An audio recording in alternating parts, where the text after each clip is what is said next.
네, 저는 2018년도에 발표된 논문으로 다이어토스라는 식이 추천 시스템에 대해서 발표를 하겠습니다. 이태리에 있는 그룹에서 발표를 했고요. 퀄리티 자체가 그렇게 높은 논문은 아닌 것 같은데, 높은 스터디는 아닌 것 같지만, 그래도 그나마 지금 나와 있는 스터디들 중에서는 저희가 구현하려는 거에 가장 가까운 시스템이 아닌가 싶어서 들고 나와봤습니다. 구성은 다 한 것 같고요. 인트로덕션부터 시작을 하겠습니다.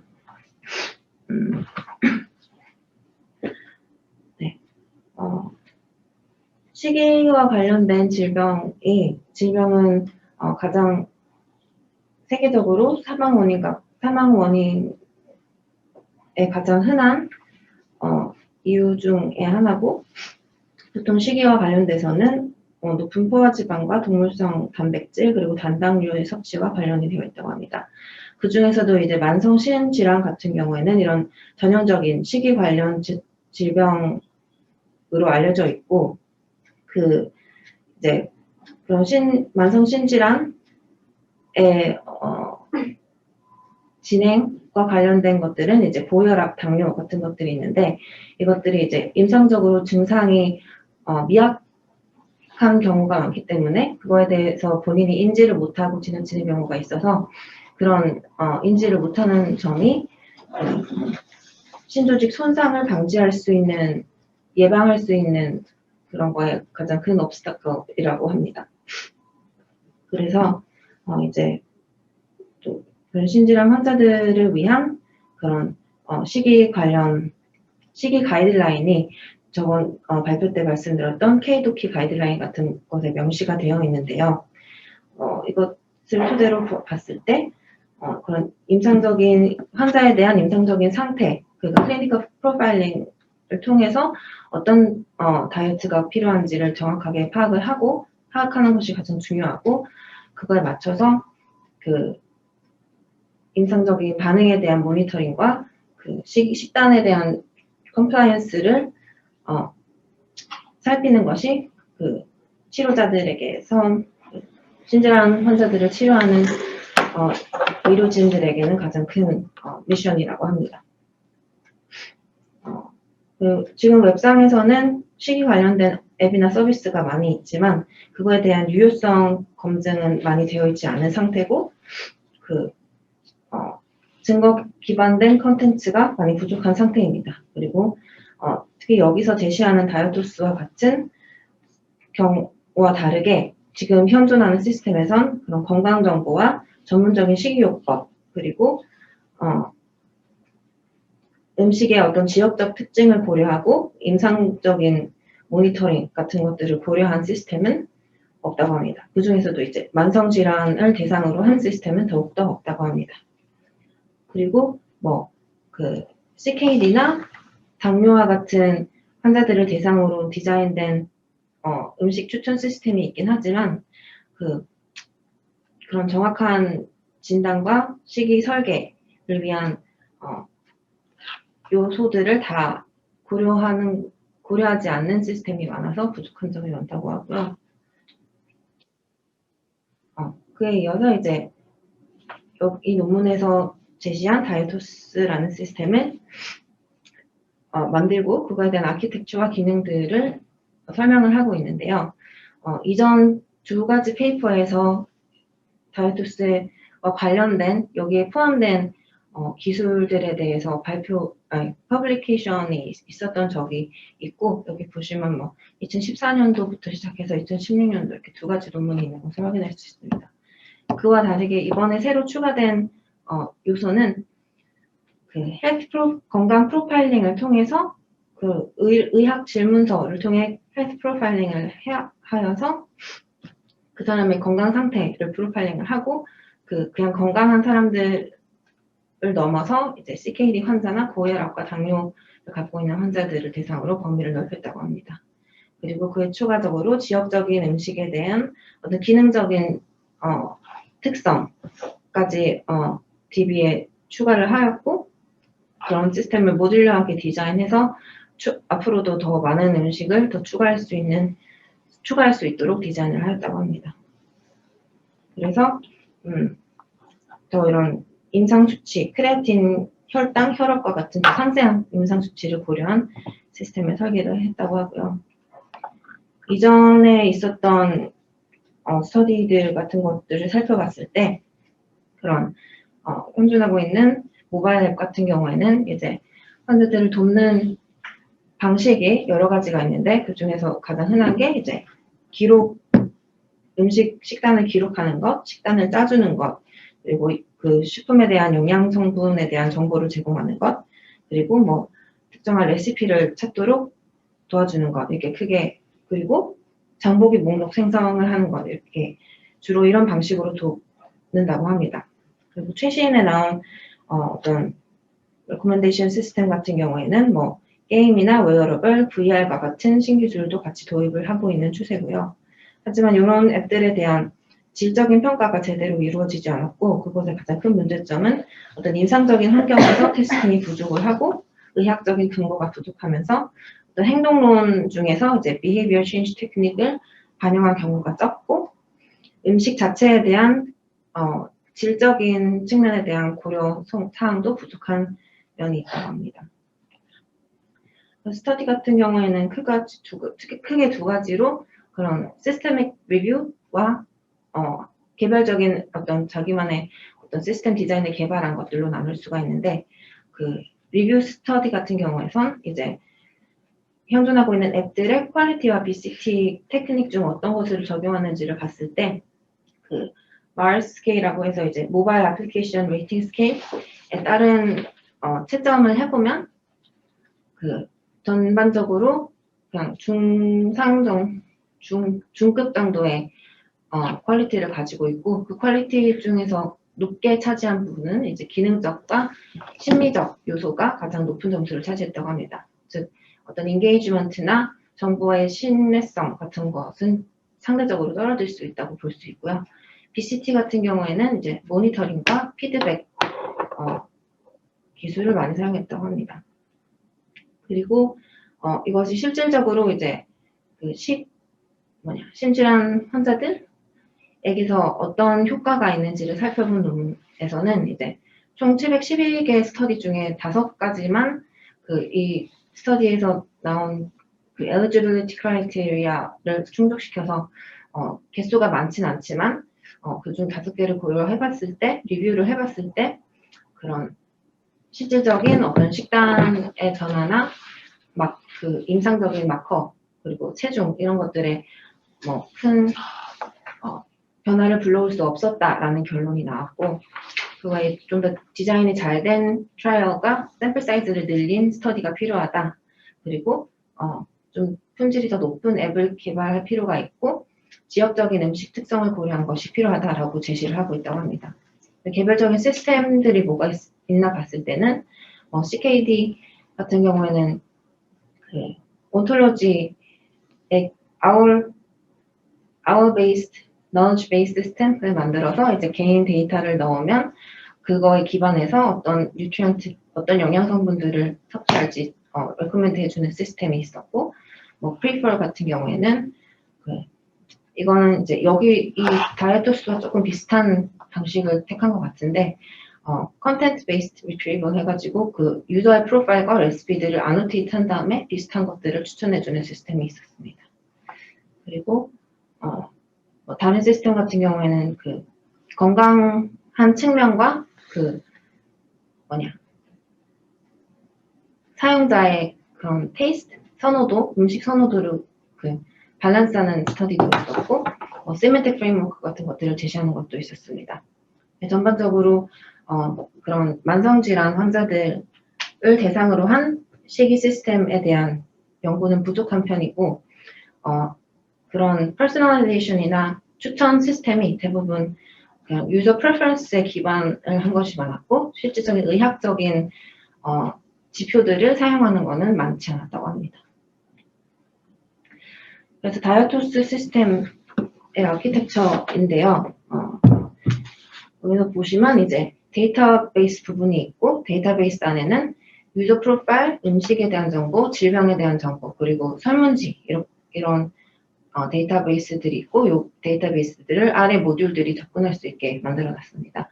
여기 퀘스천웨어 설문지 같은 경우에는 이제 그 사용자의 그 건강 상태를 판별하기 위한 질문 목록으로 볼 수가 있는데요. 이게 뭐 소프트웨어 저널 자체가 어디였냐? 컴퓨터 메서드라서 그런지 약간 알고리즘적인 부분에 대한 강조를 많이 해놨더라고요.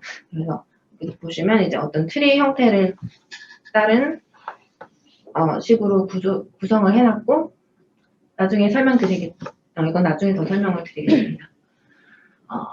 그리고 그 질문들은 이제 전문적인 의료진들의 프로파일링 메소드를 따라서 구성을 하였고 그리고 그런 아까 말씀드린 KDOQI와 같은 공식적인 가이드라인과 데이터베이스에 기반한 것으로 설계를 했다고 합니다. 모듈 같은 경우에는 이제 유저 프로파일러라고 해서 이런 질문들을 사용자에게 던져서 그 클리니컬 파라미터와 건강 상태에 대한 정보를 이제 수집하는 모듈이 있고요. 그 안에 이제 업데이트 헬스 인포메이션 모듈이라고 서브 모듈을 만들어서 주기적으로 환자가 이 정보를 업데이트할 수 있는 리마인더 펑션까지 추가를 했고 이제 다이어트 히스토리라고 해서 이제 그런 변경 사항에 대한 정보를 다 저장하는 모듈도 있습니다. 그리고 다이어토스 리마인더라고 해서 새로 입력된 데이터를 보고 그게 이전 데이터와 비교해서 이게 상식선에서 말이 되는지 뭐 그런 것들을 확인하는 모듈도 있고요.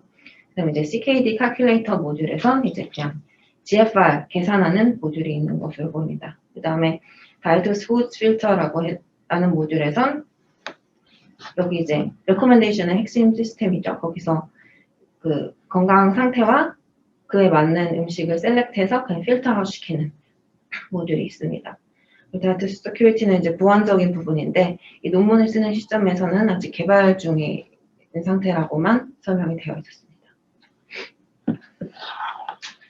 그래서 여기서 크게 쓴 이론은 크게 두 가지가 있었는데요. 이제 사용자 프로파일링 메서드는 크게 두 가지 갈래가 있는데 이제 자동적인 automatic user modeling이라고 해서 그 흔히 recommendation 시스템에서 자주 쓰이는 이제 환자가 아니죠. 보통 사용자 뭐 예를 들면 영화 추천 시스템 같은 경우에는 이 사용자가 어떤 영화를 자주 봤는지를 기반으로 어떤 피드백을 그걸 로그를 기반으로 레코멘데이션을 주는 그런 시스템으로 볼 수 있고요.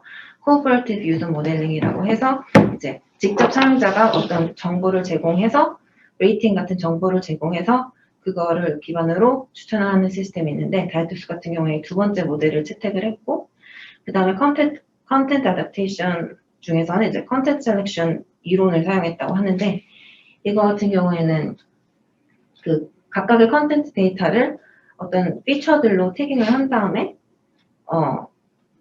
그 전체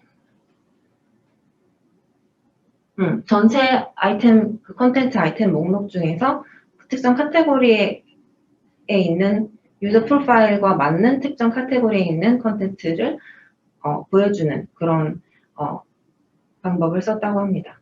그래서 다이어토스 같은 경우에 적용을 시켜서 말씀드리면 그 환자의 건강 상태를 프로파일링 한 다음에 거기 그 프로파일에 맞는 음식들 중에 recommended와 use moderate 항목에 있는 음식들만 보여주는 시스템이고 그 중에서 이제 랭킹 같은 경우에는 이런 애트리뷰트 기반으로 랭킹을 한다고 하는데 뭐 정확한 설명은 없었지만 제 생각엔 뭐 recommended를 먼저 보여준다는 식으로 랭킹을 하는 것 같습니다.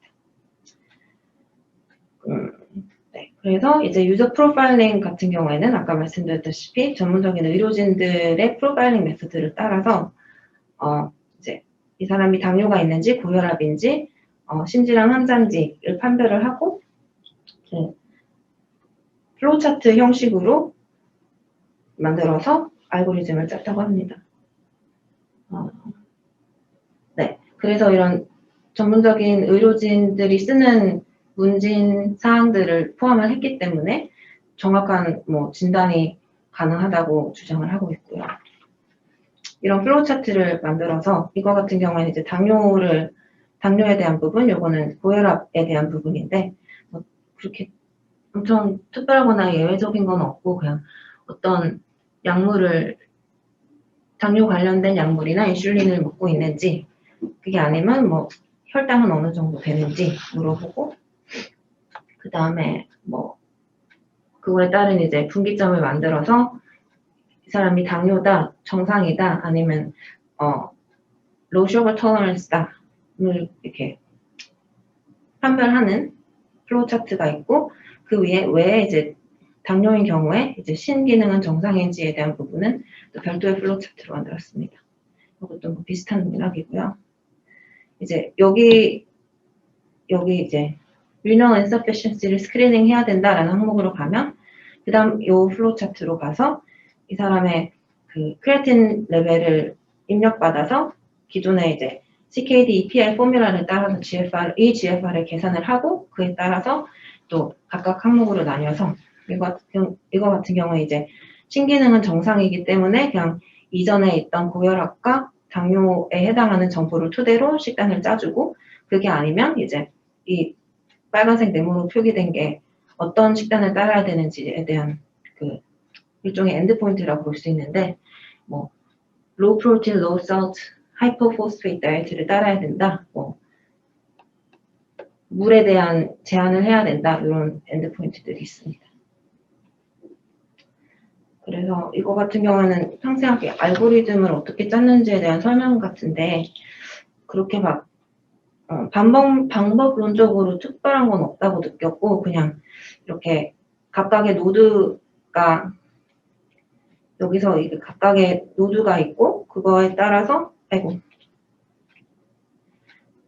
하나의 노드를 만든 후에 그 어떤 컨디션을 비교한 다음에 새로운 노드를 만들지 스플릿을 할지 그런 구조를 따라서 그냥 리커시브하게 이렇게 이 플로우 차트를 쭉쭉쭉 들어간 다음에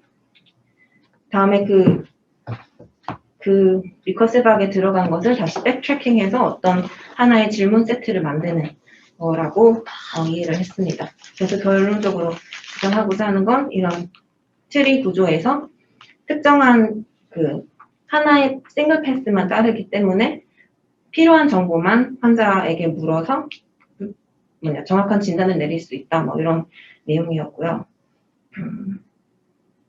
그리고 거기로부터 수집된 환자의 건강 정보는 별도로 저장을 한다고 합니다.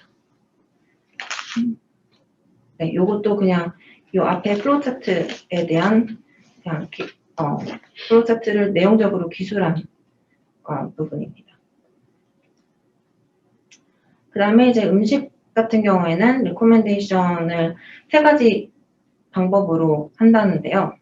첫 번째는 이제 환자의 헬스 프로파일링 한 결과와 비교를 해서 자동으로 레코멘드 하는 경우가 있고 그 다음에는 이제 그 시스템에 들어가 보면 나중에 보여드릴 지도 모양이 있더라고요. 그래서 그 지도로 어떤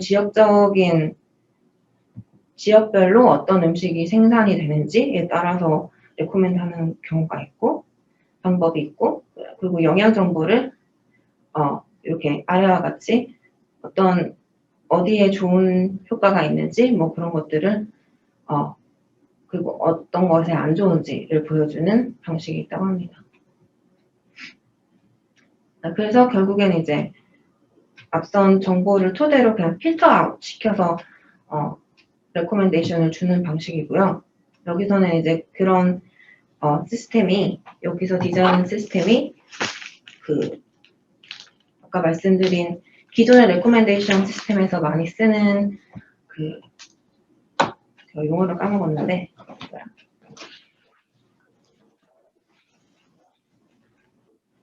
이 implicit acquisition 방법에서는 이제 데이터 마이닝이나 그런 통계적 계산을 해야 되는데 여기서는 그럴 필요가 없기 때문에 그게 장점이다라고 주장을 하고 있습니다. 그다음에 데이터베이스 같은 경우에선 이제 그 임상적인 질병에 대한 정보는 이제 ICD-9 버전에서 디파인된 질병에 대한 정보를 가지고 있고, 그다음 그 사용자와 관련된 건강 정보, 문진을 한 결과를 저장하는 테이블이 있고, 그다음에 음식에 대한 정보 테이블이 있는데, 여기 같은 경우는 여기서 뭐 기본적인 칼로리나 미네랄, 비타민에 대한 정보가 있고, 그 외에도 여기 이제 나와 있진 않은데 그 기능적인 측면에 대한 테이블도 있다고 합니다. 그리고 지역적인 것도 뭐 PDO인지 PGI인지 구별을 해놨고, 퀘셔네어 테이블 같은 경우에는 그 아까 말씀드린 그 문진표에 대한 퀘션 앤서 세트가 있다고 합니다.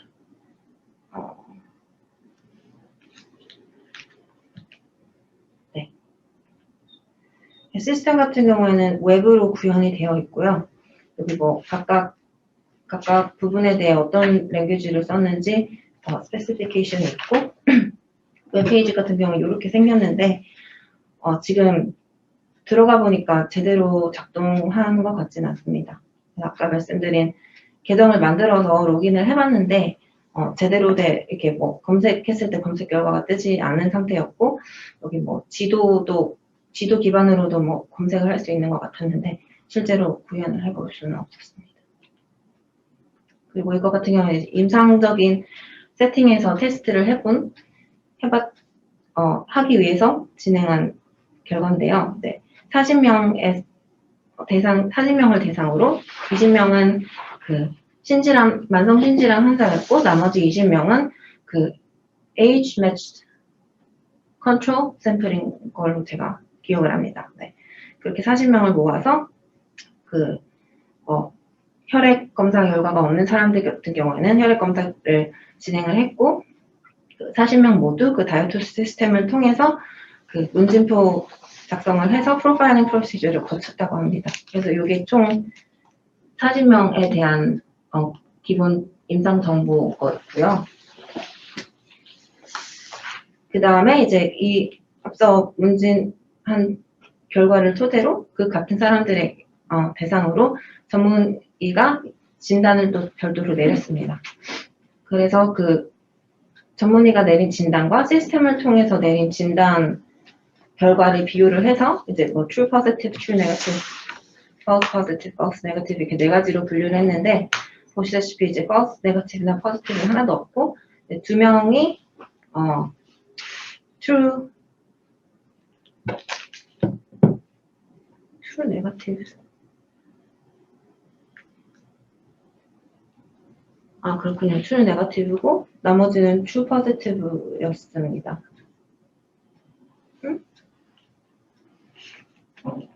네. CKD 환자가 20명이고 아마 다른 질환을 가진 사람들은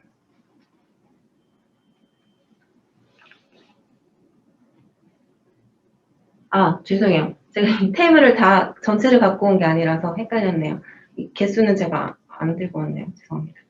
아무튼 그래서 이걸 토대로 스페시피티와 센시티비티를 계산했을 때 스페시피티 같은 경우는 100%가 나왔고 센시티비티는 91%가 나와서 사람들의 결론은 클래시피케이션이 잘 되었고 헬스 프로파일링이 올바르게 되는 좋은 진단 시스템을 갖고 있다라고 판단을 했고, 이런 레코멘데이션 자체에 대한 어떤 평가는 없었습니다. 논문에서. 그래서 디스커션으로는 이런 만성 신질환 환자들에게선 식이요법이 중요하고 그거에 대한 효율성, 안전성에 대한 모니터링은 중요하다. 그와의 이제 개인화된, 퍼스널라이즈된 그런 뉴트리션 테라피는 되게 인력에 대한 디맨드가 많은데 이거를 이제 완전히 자동화된 시스템으로 실시간으로 제공하는 것이 중요하다고 하고, 앞선 다른 시스템과 비교해봤을 때 이제 앞선 시스템들의 문제는 이제 임상적인 그 익스페리멘테이션 과정이 없다는 점, 그리고 그런 특정 질병에 대한 대상으로 한 시스템이 아니라는 점이 있는데, 지금 다이토스는 그 두 가지를 충족시키고 있다라고 주장을 하고 있고,